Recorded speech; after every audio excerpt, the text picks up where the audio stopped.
Hello and welcome. Today I'm going to be going over the 2-meter 3-element yagi hiking pole that my brother and I developed. We made this back in 2018. This is a second prototype. My brother has the first prototype. Our need was for a good antenna on the hiking trails while hiking and camping, and this was the next logical choice. The pole that I have here is made out of Schedule 40 PVC piping. As you can see, it's a long pole and it has 4 antenna connection points to it. You can see in the left top corner there's 2 wires sticking out. That's the dipole section of it, and it's got a cross beam there. I added that as a addition later on. This entire pole is a hiking modular kit where I could just take off the top cross section of that and keep the 3-element 2-meter yagi portion together. It's worked pretty well throughout the past 2 years of use, and I continue to use it today. Off to the right you can see the VX170R and a 2-foot LMR Ultraflex 400 cable, which I use specifically for the system only, and I get pretty good SWR ratios. Usually on the dipole sections, 1.2 bandwidth, 1.2 ratio to about 1.6 throughout the entire bands of 2 meter and 70 centimeters. It's been measured at. The top section of the pole there at the very top of the cross is another dipole there. That's for my 6-meter add-on. The 6-meter is stored in the lower portion of the pole here, my finger's pointing. So it's just 2 14 gauge wires that goes up to the top here, and the top forms a dipole, and you can use this for 6 meters. So this pole comes equipped with 2-meter add-on here. You can see the green wires there. 70 centimeter, which is those 2 smaller 6 gauge wires. They're all 6 gauge, these green wires, and it's attached to the pole via a loop I have on the pole, and there's some paracord for the handle. And like I said earlier, on these 2 sides here there are the B and C connectors for the dipole connections. One is vertical, the other one's on a perpendicular plane, so it goes this way as opposed to this way lengthwise with the pole. That's done on purpose so that I can use 2 antennas at once on this unit and not have them interfere too much with each other. So, but like I said before, the upper section here, the cross section, can come off, and you can just take this top portion and move it down to this part of the pole, and you'll have just one straight pole without the cross section there. You'll have ideally two antennas with the unit. The dipole at the top section and the 3-element yagi, which starts right about where that band is. That's the reflector. Here's the driven element, and then here is the director element here. This portion on the bottom, this cap comes off, so it's a modular piece. You can get all these parts from Home Depot. The system was designed to be serviceable in the field to a high degree. Almost every component on the item can be serviced in the field, with the exception of a few things. You can buy all these parts; they're all common parts. I don't have a parts list, unfortunately. I lost the list, but you can probably build a slightly better improvement on this when I go over everything on the pole here. But that is the long view of the 2-meter 3-element yagi hiking pole, and this is the KC2W version, which adds the 3 extra antenna ports on the top here. So looking closer at the top portion, this part comes off here, as I mentioned earlier, and you can see the 2 parts, the plus and minuses of the 2-meter dipole section. These can come off, and you can change it to a 70 centimeter portion if you want. You just have to measure with your cable, whichever cable you're going to use from the future on out. This is the cable that I measured with, so this is the only cable that I will be using with the system in order to get the SWR readings that I want with this. So to unattach these portions, you simply unscrew these workman mounting systems. These screws I had to get at a local hardware store, not Home Depot. They don't sell the right threading. I don't remember the exact threading, but it's a different kind of bolt threading for this. These are designed to work with mobile whip antennas, these mounting systems. These are workman mobile mounting systems on here. I decided to go with that in case if people didn't want to use their own homebrew wire antennas or whatever, they could buy whatever wire they wanted and attach to this pole. This pole was designed not just to be used as a hiking stick pole, but also, you could probably tie this part up and put it up in a tree for a temporary antenna out in the field via the paracord section here, which is also the handle doubling system. We threaded the paracord in the center here. I don't know if you can see that on the camera, but it went through the center here and we looped it around, so it's pretty rigid. It's 550 paracord, so we'll hang up. That's the breakdown of the 2-meter section. Normally the wire is not really supposed to be bent like this, but this is just a temporary setup. It works pretty well in the field. I've gotten really good reports on 1/2 watt out in the field with this system, so it does work very well.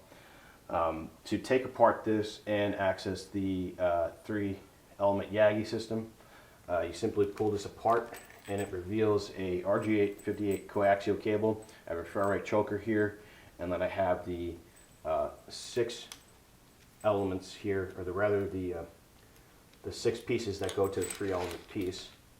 And the way it looks is that you use these clip-on alligator clips to clip onto the metal portion of the rod and the driven element. So we'll take these apart. They're all held in together by Velcro, and these are the 2 driven element ones, the 2 smaller alligator clips here. So I'll go ahead and show that setup there in a moment and what it looks like when it's fully deployed. Also, before I do that, I forgot to mention that inside I have a short cable to short it out and get a lower SWR. So this is where I keep the cable in this little cap here in the top where the other dipole is, and it mounts onto here. Everything could be unscrewed and screwed on into the system. I made it like that way on purpose because I wanted a highly modular component piece. So that is the top section, the 3 extra add-on section. Okay, so this is what the antenna looks like when it's fully deployed. You can kind of see the brown wire here. That's the director element. The brown wire here, that is the driven element, and the rear reflector section here. And then you got the shortener right there. I forget what we call that. It's escaping my mind right now, but it creates a short circuit in the system and lowers my SWR to about 1 to 1, or 1 to 1.1. I measured this from 144 to 148. 144 to about 146, it's about 1.6, and then it drops down to about 1.2 at 146. Slightly beyond 146 is 1.1. It stays like that for about 500 hertz, and then it goes back up to 1.4 at the end of the band at 148. So it's a nice low and then gradual rise up. If you were plotting a graph on the SWR reading for 2 meters, it's right in the middle for 146, which is nice because I do a lot of simplex on 146.520, so it's perfect, even with that shortener. If it didn't have the shortener, it would be about 1.3, but that green cable really does make a difference. And then it's attached to the HT up there on the top, and via the handle, it still has the paracord looped in there in the hole. So I can hang that off the handle while I direct this 3-element yagi to where I want it. I can rest it on a tree branch if I want to. I can hang it if I want to. The options are pretty much varied on what I could do with this unit. It is a little bit heavy to hold up, but that's okay. I have held it up for about 15 minutes. My arms begin to get sore after that, but I can use this for either HF, or not HF, rather sideband or FM, and it has worked very well. We're going to do a little test here with this unit in just a moment, and we're going to get some close-up shots of the actual antenna itself. Okay, we can see the VX170R connected via B and C to PL259 connector. The HT itself has an SMA adapter, rather an SMA connection, so I had to use a SMA to B and C adapter and then from the B and C to the SO239 and to the PL259. I'm going to fix that electrical tape there a little bit. It's coming apart with the ferrite choker there, and then the RG58 cable going through, and this is the first reflector element. I'm going to zoom that back out here, and as you can see, it's not exactly thin wire, but it's good enough. It's attached via the alligator clips onto that port that I screwed down to the pole here. One of the screws did come out, but it still holds very steady and true. I might make an improvement on this system later on. This is just a working concept prototype. Moving along down the mast, we have the driven element here, which is the 2-meter section, and you can see the shorter cable there and the alligator clips. This one was a kind of a challenge to make. I had to go out and find some pieces that fit in the side, and when the cable splits out from here, the RG850 cable just simply split the shielding and then the center part. So I attached zip ties to the soldered alligator clip heads, because they do tend to come apart. In my 2 years of using this, that was probably the only weak point of this. I could go out and probably find a better solution for this, but this has just been working for now. So it's a note of improvement to make with the system. It's still a working concept, but it's still very lightweight and it works effective in the field. And then moving further down the pole to the final side here, you can see the dirt in the hiking pole that I was using just a couple of days ago on the trails. This is the final director element here, attached via the alligator clips here, and again the wire. This is an old HF antenna wire my brother cut up, and it was a solid center conductor, so it worked pretty well. As you can see here, this cap can come off, and within this cap is the 6-meter wired dipole. It's a 14-gauge wire. It stores up in the center of that. So that is the look at the 3-element 2-meter variant of the hiking pole here. This is the bread and butter of the unit itself. So I'm going to go ahead and do a on-air test with this with a local repeater. Okay, so this is kind of a challenge for me to hold this, film it, being I'm doing solo shot right now, but you can kind of see down the 3-element yagi antenna here. I'm pointing it in the direction of a local repeater. I'm going to set this to a low power. Oh good, we got somebody on the air, so maybe we can, let's go power, switch this to high to low. I'm trying to watch this and watch what I'm doing at the same time, so it's kind of a challenge here. This is KC2B&W portable testing at 500 milliwatts.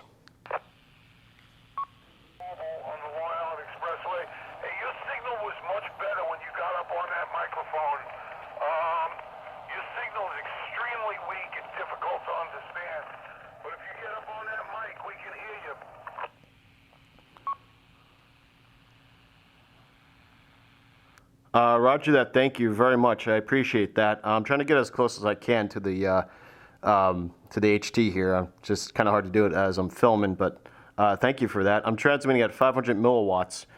Name here is John. I'm located in Putnam County over here in Mayapack, and just testing out the radio here for the video. Over.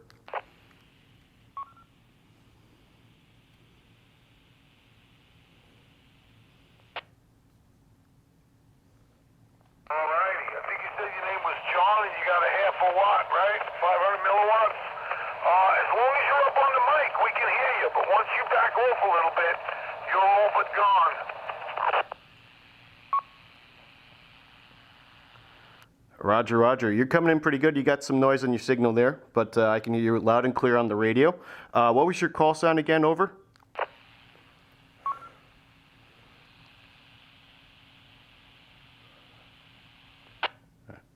My call is Kilo Delta 2, Delta Victor Alpha, KD2 DVA. All right, KD2DVA, thank you very much. I appreciate you getting back to me and helping me out here. I'm going to be posting the video up on YouTube in the future, and I'll send you a little message on QRZ.com. That's where I have my call sign there, and I will try to get in touch with you. I wonder if that's okay. Over.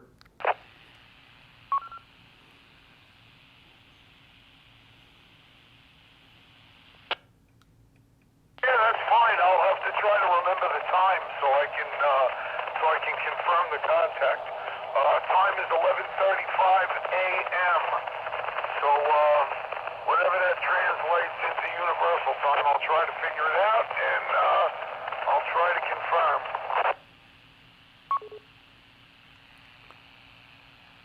All right, KD2DVA, thank you very much. I'm going to say 7-3 here. I'm going to get going and finish the rest of the video, but thank you very much for the contact, and I'll see you around. This is KC2B&W saying 7-3 on your final.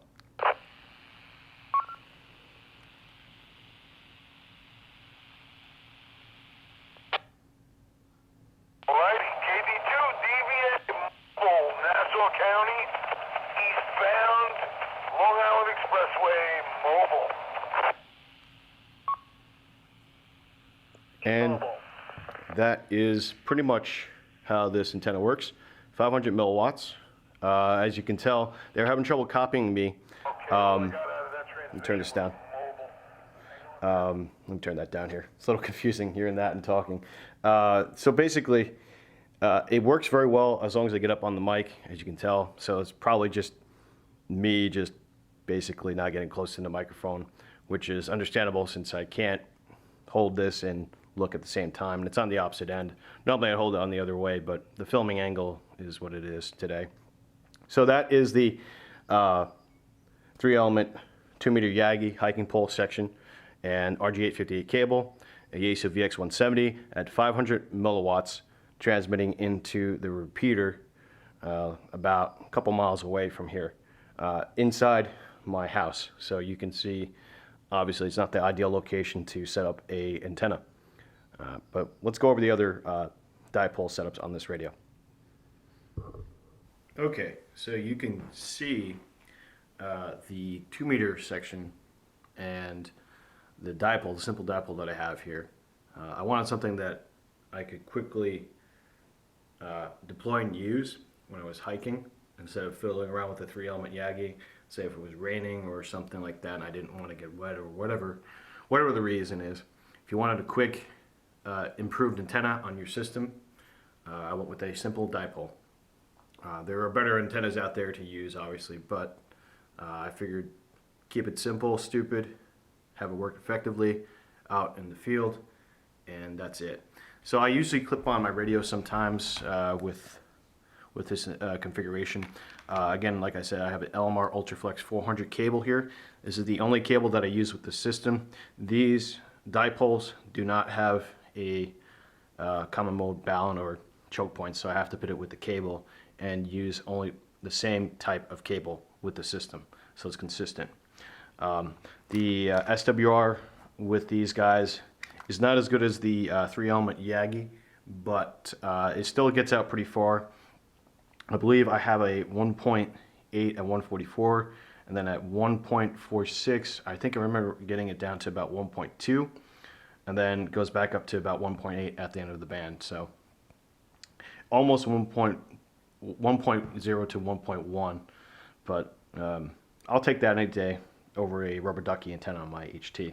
So again, it's not the most optimal setup, but it does work. I've used it on someone on the air events, and at 500 milliwatts, it really performs pretty well. So we're going to go ahead and turn on the HT here and see if we can get any contacts with the setup I got here. And let's go ahead and see if I can find another repeater system around here. Put this on from high power to low power. I don't know if you can see that on the screen there. That's low power. This is KC2B&W portable testing.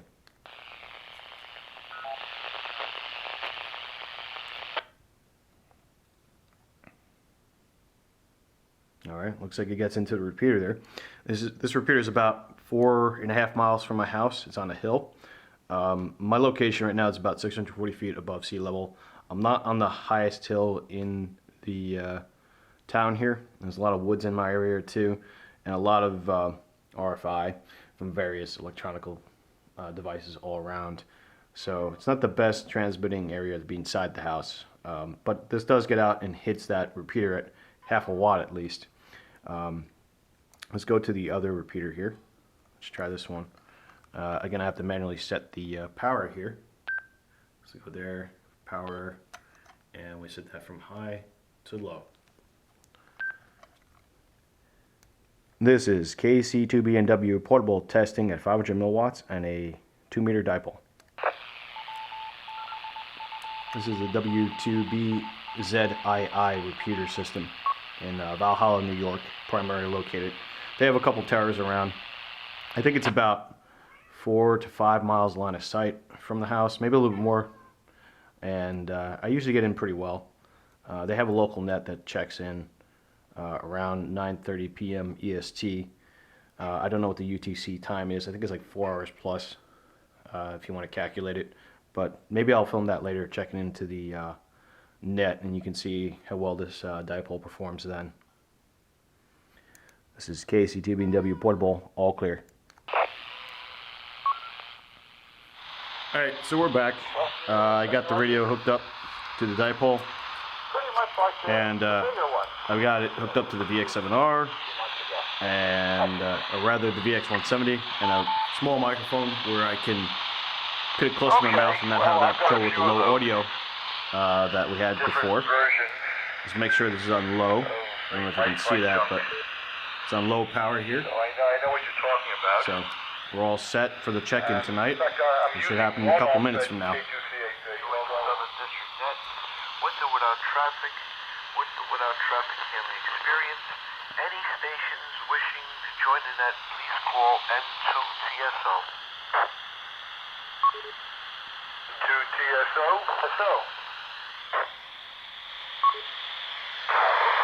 This is KA2 OFM. 2TSO. UA2NRV announcement.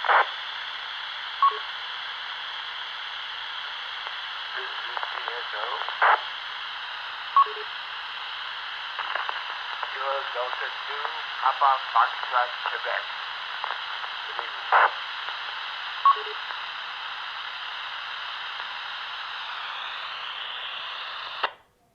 evening. N2 TSO.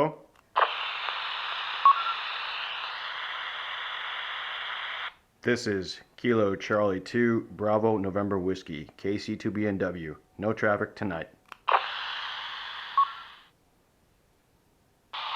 we'll hold it up there, please, for a moment.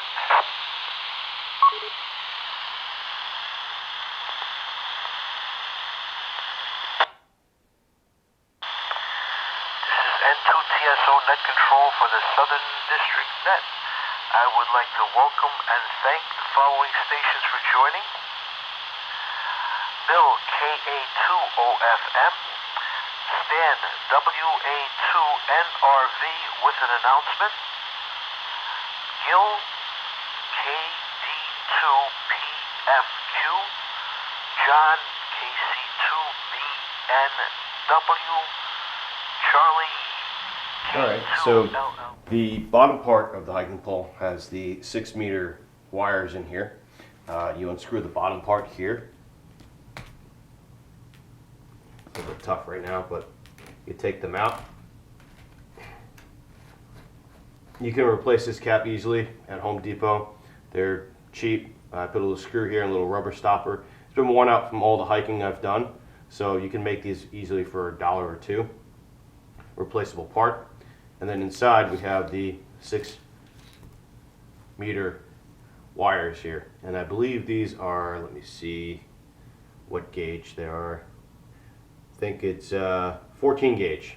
So again, they're attached via the alligator clips soldered onto wire, and at the end they're tied off here for support relief. It's kind of like a crummy job at doing makeshift insulator, if you will. But that is the 6-meter wiring stored in the bottom here.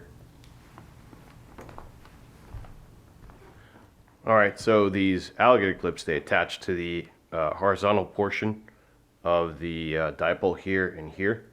You have these small little connectors that I bought in Home Depot for about $2 for a pair, tied in via screws. A B&C connector for the input. I like B&C connectors the most. They're quick to easy access and quick off. I could have went with N connectors or SMA connectors. SMA are a little bit more flimsy, not as robust as a B&C. So that's why I chose B&C connectors for these two ports here.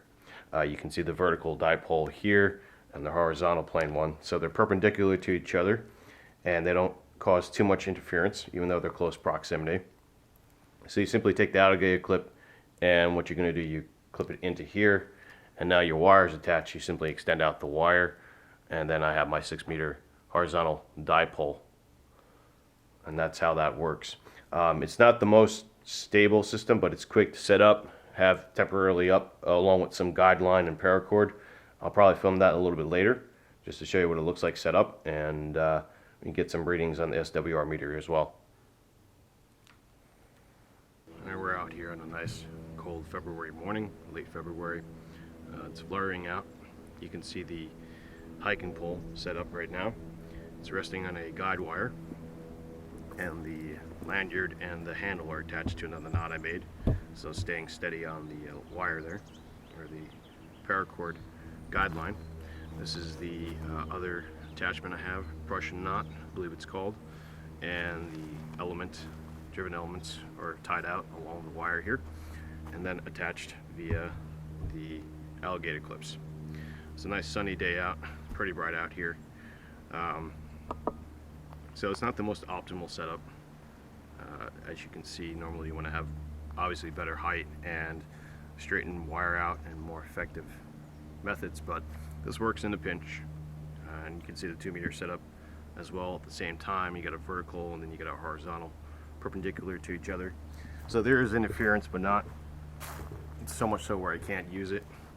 And that's what it looks like from the other end. I have the LMR UltraFlex 400 cable attached to it. I have 2 ferrite chokers on either end, and I have my MFJ analyzer. Now let's go ahead and analyze this antenna and see how well it's doing right now.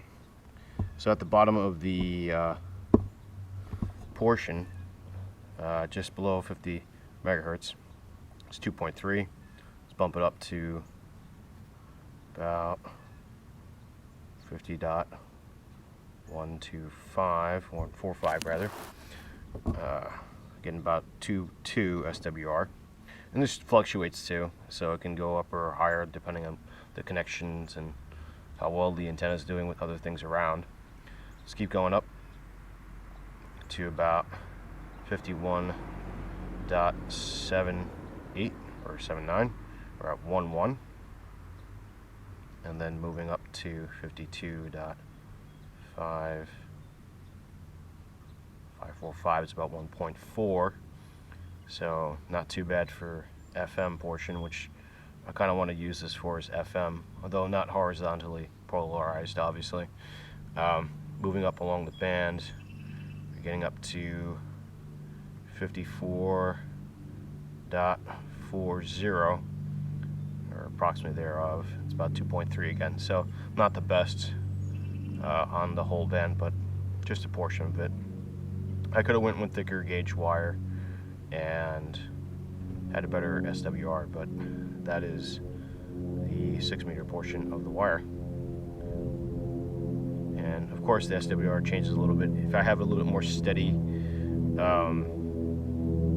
a steadier wire, I could have a little better SWR, meaning if it wasn't moving around a little bit on that guideline.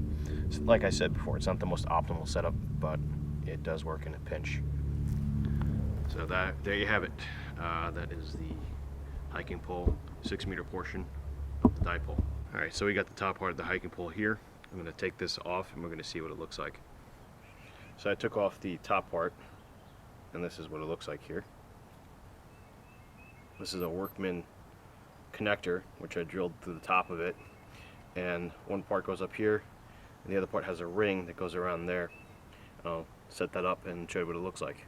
Okay, we're back. Unfortunately, the dipole I have, the wire, for some reason it's not tuning up, so I'm just showing you the setup, what I have inside. You can probably see the small ring in there. It goes around the connector, PL259 sleeve, and that's the outside.